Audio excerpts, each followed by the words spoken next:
I am making an object that's not going to move, it's not going to be projected. It's just going to stay here for as long as it can. Okay, so through experimentation in the studio, I invent eccentric processes for working clay, jeans, and items from the everything drawer. In my sculptures, the slowness of the handmade collides with symbols of speedy communication and global junk to create totemic items. I'm an artist who creates interior space by surrounding it. The shapes I make are both bodies and rooms at once. I focus on an interior perspective, working from the inside and looking out. Pictured here is the glazed ceramic study for my Creative Capital supported project called Psychic Body Grotto. My primary medium is clay. I push it around to sketch out ideas. I'm inspired by the physical properties of clay, its weight, how it slumps, how it cracks, its elasticity when wet, and its brittleness when dry. For me, clay holds the drama of the physical world. Our use of clay began with the creation of food storage vessels as well as fertility charms. Following that history, my works aim to push daily life into the space of ritual so that mundane acts become piercing, conscious, and deliberate. Inspiration hits the minute you pour your cup of tea. Next slide. Or what about going outside to give space for your thoughts? Sorry, I could not resist. It's for scale.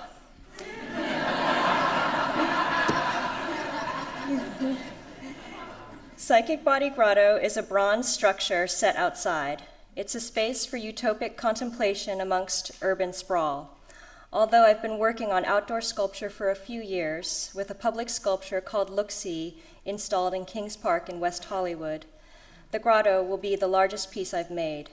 It exists as sculpture, landscape design, and shelter in one.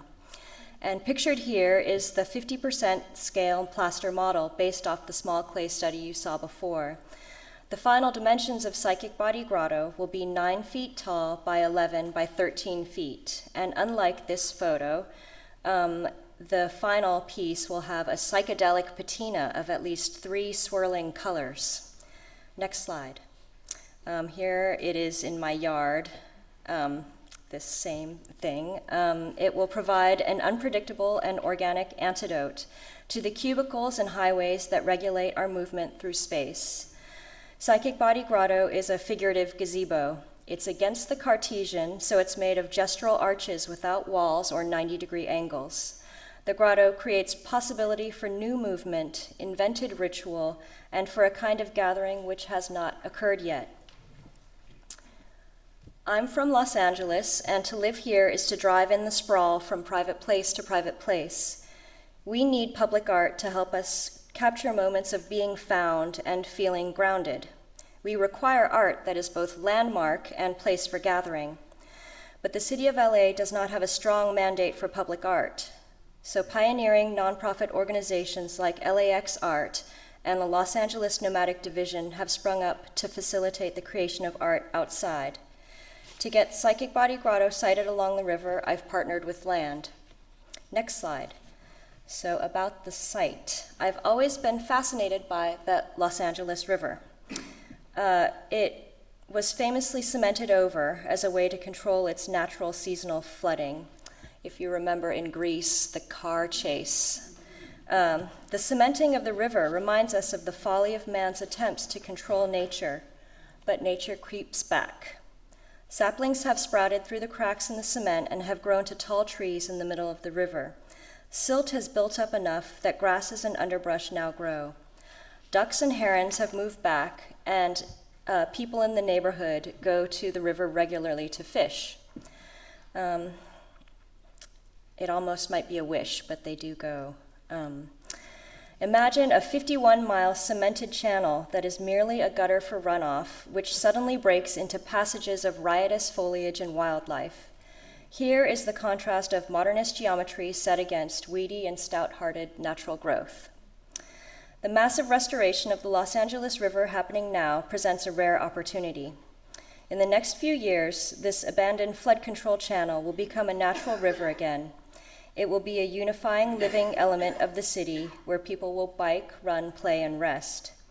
Now is the time to present ambitious public art while ground is being broken along the river.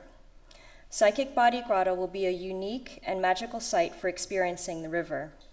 Although the grotto is architectural in scale, it's not grandiose public art that towers above us. Instead, it will envelop the viewer, offering a shelter for repose while being outside.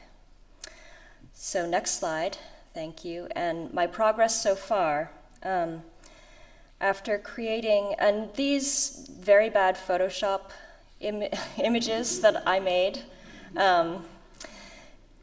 they feature images I took from architect Mia Lehrer's, like Google images of river restoration.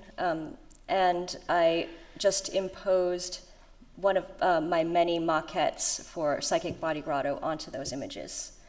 I spent the past few months getting acquainted with local foundries. 5 bronze casters have come to my studio to see that plaster maquette to give me quotes, and I visited their foundries in return. I've narrowed it down to 2 whom I believe would be a pleasure to work with on a personal level.